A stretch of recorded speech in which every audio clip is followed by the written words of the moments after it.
Hi, my name is Euin Cobb, and I've just installed 1.6 of the Kerbal Space Program, the new version that's out. And if you have already purchased Kerbal Space Program, then it's available to you at no extra charge. In this video, I'm going to show you some of the changes in the system. I've got it running right now, and also how to find it and download it and install it, because I actually had a little trouble with that. They were bragging on their blog that it was available for the PlayStation something and the some other like Xbox or something. I'm a PC gamer. I play a number of games like World of Warcraft and such, but they're all on my PC. I don't own a console, and so I was disappointed to find out it's available for these consoles, but not for the PC. But of course, it is available for the PC if you know where to find it. In fact, I guess I can go ahead and tell you right now how to find it. You go to their website, Kerbal Space Program, which I don't remember if it's .com or .org, but at any rate, you go there and you log in. After you log in, you have to log in. You log in, and then you go to the page where you would purchase if you hadn't already owned it, and you click on the download. Because it doesn't say 1.6. In fact, it doesn't say it anywhere, as far as I can figure, on the entire website, except in their blog, where they're bragging, of course, that it's available now for console. Anyway, you go to the download page. I'll show it to you in a little bit, and you click on download, and that takes you to a page with a variety of download options. You can download it for Linux or for Windows or for Mac and such. And you pick the one that you want, and it says at the very top, it says a number of places that you're downloading 1.6. In fact, below that you can download older versions of the game if you want to, but if you can't get to this download page unless you have purchased the game. I purchased it in 2015, and so the download was this new download was free for me because I'd already paid for it, and for you too, I'm presuming. At any rate, I'll go to that in a little bit. First, I want to show you a little bit of the changes. First of all, there's a number of new parts, and they've ordered the parts in a different configuration. I mean, you still have science and utility, but they've got a new section called communication, which includes a number of new antennas. I'll show you them in a minute. Electrical is now not, these are no longer in utility, they're in a separate container. These were in aerodynamic, and these were in utility now. They're all under thermal. These used to be under structural. Let's see. Payload. These are new. This is a new category, and coupling is also a new category. So that one of the problems I ran into was that it would fill up, and I'd have to go to a second page, and very often I'd end up being a little bit annoyed. I have to keep going to a second page.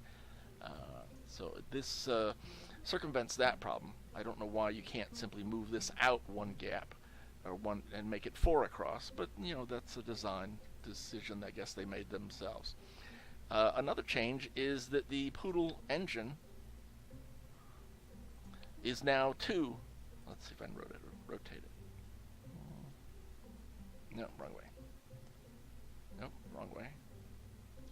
There we go. Okay. It's now 2 engines instead of 1. A dual engine. Another change is they've added parts. I mentioned the satellite dishes. These we now have 4 different heat shields. These 3 we had before. This is the one for a one-man capsule, and they they've added this new one, which is for this size tank, or it could be placed under the Probodobodine, which, by the way, now is shiny. It's very pretty. Anyway, these satellite dishes I mentioned have been added. Let's see, go over to them. And they're not just that they've been added, that some of them are super powerful. They give them ratings now. Let me show you here. Let's see, go to communications, if I can find it. Oh, here we are. Okay. This biggest one, oh, excuse me, this is the biggest one. It's rated, if you look over to the right, right here, it's rated for 100 Gs. I guess that's per second. Yeah. And then they have a smaller one for 15 Gs and 2 Gs. And this is the one we used to use. It's only rated for 2 Gs. So this is a much more powerful, much larger and more powerful. This is the largest one right there. That's second largest and going down. This one here, we've had this all along, but it's rated for 100 Gs. I had no idea it was that powerful. I don't know if that's a new thing or not. Anyway, so in addition to new parts, another change is right down here in the lower right. We now have a manual. So you don't have to keep going to what is it? The Wikipedia, not Wikipedia, but the Kerbal Wikipedia, to find out things. It describes some of the new additions, but it shows many things that are, let's see how to describe, that are, for example, let's see, Eve. It shows, there's this one page. It's not extremely detailed, but it's got some nice pictures, and it doesn't tell you it doesn't tell you the gravitational pull or diameters of these objects, but a little just a little bit of information about them. But it's nice. Space travel, orbital definitions. So it's I guess you could say it's a primer, but it covers a lot of material. So that's really nice. I'm not sure exactly how useful it'll be, but I think it could be useful, certainly for beginners. But at any rate, but there's also and there's two other changes that are significant. One, let's see, is if you have created rockets before, let's see. No, I don't want to save it. Just and you have saved them. I've saved dozens of them. This is my currently my primary account. Probe to Moho, Probe to Dress, Deep Space, a solo deep space. That's a one-person craft. You'll notice it says unknown part modules. Every one of them, I think every one of them, it certainly looks like every one of them, has unknown parts. Which means that I'm thinking, my understanding is that they will not fly. These are just some things I did, unsafe spacecraft, while I was goofing around with this stuff. Let me take a simple rocket. Let's see. Barely orbital probe. I made a video about that one, and I made a video. So, well, that's interesting. That one looks like it's okay. The barely orbital probe. What about the solid rockets to orbit? No, that one says unknown part modules. And it gives you a warning. Load it. It says solid rockets to orbit is missing part module. Flight engineer module. Flight engineer module. Okay. I don't know what that means exactly. Does it mean this?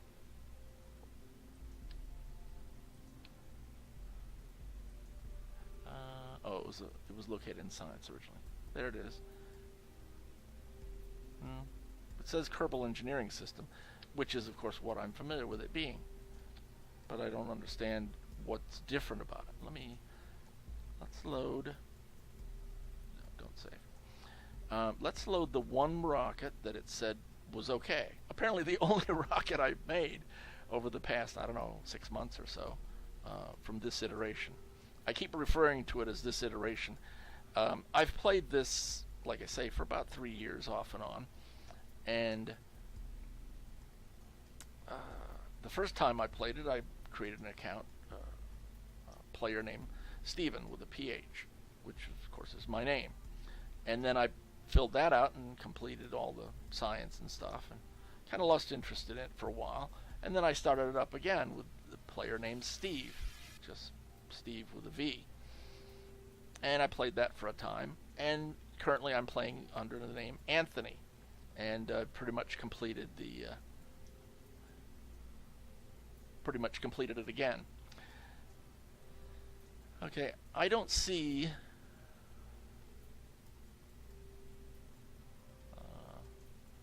that. I don't see this piece on this, and so I guess because the mod Kerbal Engineer is no longer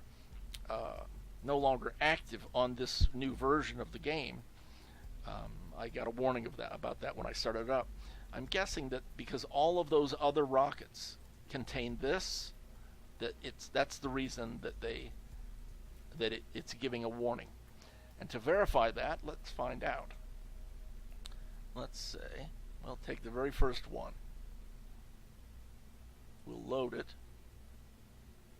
It says it's missing part flight engineer module. Okay. Okay. There's the thing. Now, let's go in and take that part off. If I can find, oh, there it is. No, that's a solar panel. Where are you? Oh, there you are. There it is.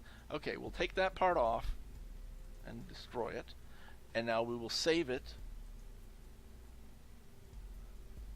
Go to new, so the place is empty, and reload the same one. No, it still says a problem. Are you sure you want to continue? Well, I did remove it, didn't I? Yeah. It's gone. I don't know. Yeah, your experience may be different than mine. But at any rate, this will give us a chance to look at one of the other major changes they've made. Right over here on your right, in your staging area, you'll notice these little blue markers, these little blue sections. This is the delta V for this stage, the first stage. And this is the delta V for the next stage, and this is the delta V for the final stage. I don't see a total. Oh, excuse me, there it is right there. It's in orange. 2,662. Yeah, that would be the total, I think. Yeah, it looks like it adds up. Okay, so that's really nice. That I used to rely, as if you've seen my other videos, on the Kerbal Engineer system, which was up here. I don't know if it, by default, or maybe I put it up there. I've been using it for so many years. And it would give me a breakdown of the delta V provided by each stage, so that I could figure out, I could look at the numbers and know that if I'm going to mid-miss and I need a certain amount of speed to do that, if I delta V to do that, then I have the delta V, that it's built into the rocket. And if it was not yet built into the rocket, then I could make some tweaks to its design, maybe reduce mass or increase the thrust based on adding some more fuel, or reappropriating fuel. Maybe there was too much on the first stage and not enough on the second. I could tweak it till I got it right. Let's see. Yeah. This is also a new thing here, and the delta V tools. So apparently, and I haven't looked through this very at all to speak of. Let's see. Apparently you can pick different places that you're going so that the delta V is set for them. Things to display. Yeah. Okay. And they've made these numbers bigger, and these writing here is also larger and easier to read. This was already there, but I didn't use it to speak of, and so I'm not familiar with what changes have been made there.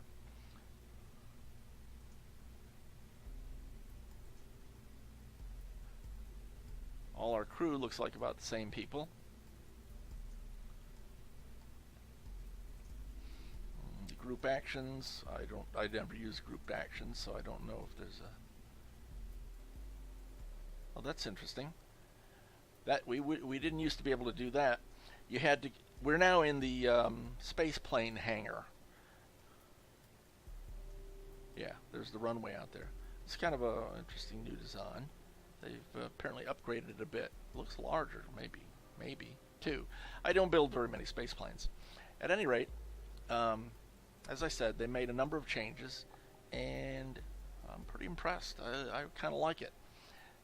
You can explore more on your own to see what other changes I did not notice yet, since I've only been playing with it, goofing around with it for maybe 30 minutes. Anyway, I want to show you how to find where you download the 1.6 version. So bear with me for a moment. Okay. Now we are on their website at kerbal-spaceprogram.com/en for English, and we're on the main page. You go to Store up here, click on Store, and you type in your email and your password here. I'm going to go ahead and do that off camera, and I'll show you the next page.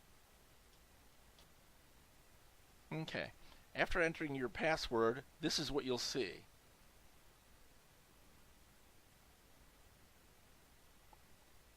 You click over here to My Account,